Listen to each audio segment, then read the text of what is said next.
Welcome to our second leadership lesson, part of our launch program. We are studying John Maxwell's 21 Irrefutable Laws of Leadership. And today's lesson is chapter 2, the law of influence.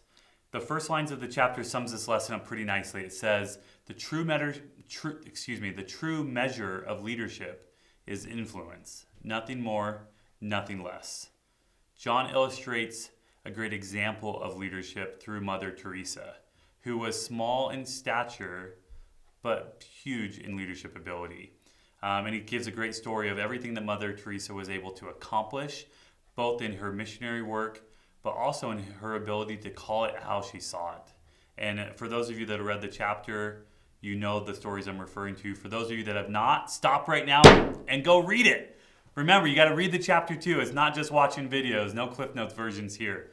As you read, you'll know that John highlights 5 myths of leadership. And the myths are simple, but they're very rampant. And I'm going to talk about each one. Number 1, the management myth. Someone is a leader because they are good at managing systems and processes. False. There's the entrepreneur myth. Someone is a leader because they started a business. False. There's the knowledge myth. Someone is a leader because they know a lot or are really smart. Also false. The pioneer myth. Someone is a leader because they got there first. Well, not if no one's following them. So that one is false. And finally, probably the most rampant and the most difficult to overcome is the position myth. Someone is a leader because they've been given a leadership position in an organization, such as a manager or a boss. That is also false. And John does a great job of explaining each of these and why these myths are there, but also why they really don't make sense and what we can do to understand leadership in a way that actually creates influence. He talks about leaders are really built on a ton of characteristics. And obviously there's 21 chapters in this book and countless other things that we can read and learn. But the following are those that he highlighted. Number 1, character. Who you are matters. That makes a difference in leadership. It absolutely makes a difference in influence. Relationships. Who you know impacts your leadership ability. What the strength of those relationships are and who they're with. Knowledge. What you know has an impact. Because you're smart doesn't make you a leader, but what you know helps you to have influence. Intuition. This is probably one of the hardest to pin down, but one of the greatest tools in a leader's toolbox is his or her intuition. How they feel, what their instincts are, absolutely make a leader. Experience. This feeds into the intuition. Where they've been. What past successes, what past failures have they overcome, absolutely helps somebody decide if this is somebody I want to follow. And tying right along with that, past success. Right? Especially those that are successful in their past. People want to follow them. And then ultimately it comes down to ability. What can you do to lead the team to success? If somebody believes you have the ability to get them to the finish line, they're going to want to be a part of your team and they're going to want to follow you. And again, the book does a great job illustrating these principles. I encourage you to go back and read it and learn it.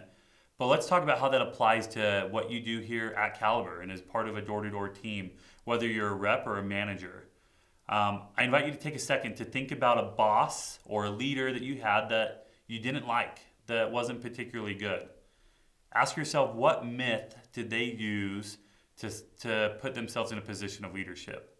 Was it that they were an entrepreneur and they started a business and so you had to follow? Was it the position myth where somebody made that person your boss, whether or not they were a good leader and you felt like you needed to follow them? What myth gave them that advantage or that power, and how quickly did you see through it? What are the things that you noticed that led that person to have less influence with you? As you learn from others' bad examples, you can help find in yourself the things that you should and shouldn't do if you want others to follow you, if you want to have real influence. Contrast that with a great leader. Maybe it's a leader that you have now at Caliber, hopefully so, or maybe it's somebody that was a coach or a mentor or a leader for you earlier in life. What characteristics did that person have? Why did you follow them? Why did you want to follow them? And how can you emulate that? As you think about that and you think about how that applies to what you do here at Caliber, I promise you that you can think of specific steps, specific actions that you can take to develop real influence. And ultimately, that's all leadership comes down to. How do you have influence on those around you? So that's our challenge. In fact, I'd like you to write down one action that you will do that will help you earn influence with your peers, with your followers, with your peers, with your superiors, if you might say. One of my favorite quotes from this chapter is, leadership cannot be mandated, it must be earned. So write down one thing you're going to do to earn it, and then go and do it.